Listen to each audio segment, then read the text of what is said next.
In this video, I would like to talk about how ideas of social order, class, hierarchy, and obedience are embedded in King Lear.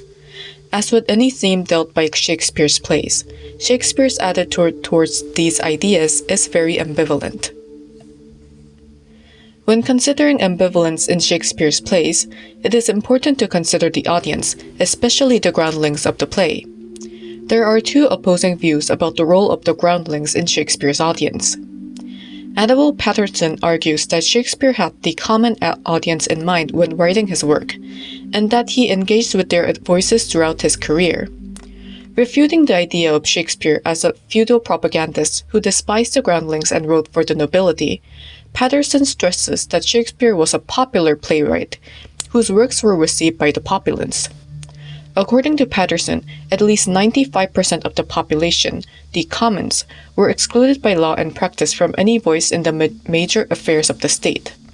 Given what we know of Shakespeare's status as the most popular playwright at a time when the theater was popular as never before or since, at its peak the London theater attendance ranged between 8,000 and 10,000 per day, it seemed fully to assume that his plays, by assuming an elitist social perspective, knowingly insulted a large proportion of their audience.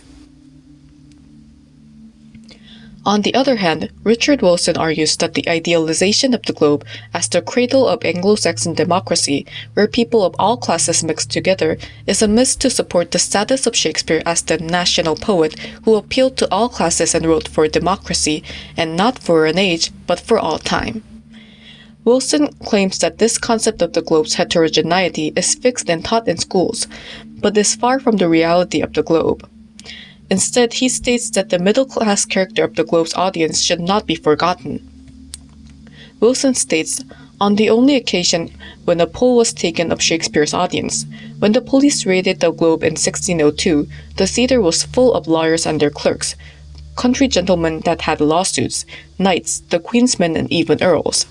The theater, incidentally, was closed on the only day, Sunday, when working men regularly were free from work. Now I will elaborate on how King Lear depicts social hierarchy, especially in relation to obedience and solidarity. Obedience is at the crux of King Lear. If it is not preserved, chaos lets loose. The tragedy of the play is instigated by the disobedience of the bad children, Goneril, Regan, and Edmund, who rebel against their fathers. The good people that the audience should support are those who keep their obedience to their superiors no matter what, most notably Kent, Cordelia, Lear's fool, and Gloucester's faithful tenant, who risks even his own life to help Gloucester when he is blinded.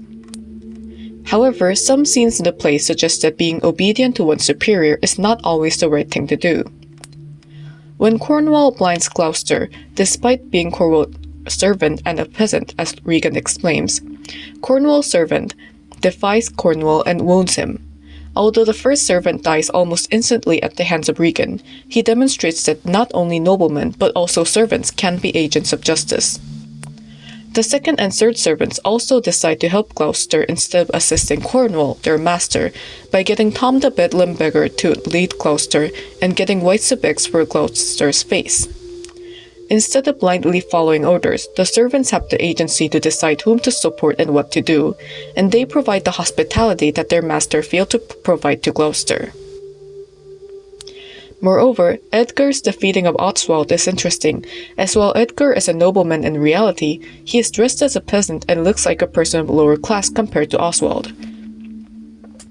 Therefore, Oswald approaches him as a superior, calling Edgar a bold peasant. And Edgar continues to act as a peasant, even imitating peasant dialogue. In this scene, at least on the surface, Oswald is defeated by a just peasant. Moreover, Oswald's complete servitude to Goneril is deemed as an act of evil in the play, as it aids Goneril's cruelty. Hence, in King Lear, justice is a higher principle than obedience. In addition, King Lear shows moments of potential solidarity and mutual understanding between the high and low classes. As Lear and Gloucester are thrown into desperate situations, they begin to consider the strife of the underprivileged and feel a sense of responsibility towards them. Lear realizes that without his crown and scepter, he is just a naked man who has to bear the storm. His realization makes him sympathize with the poor and even argue that those with superfluous goods should share with the riches. The argument that those with superfluous goods should share with those in need is repeated by Gloucester after he is blinded.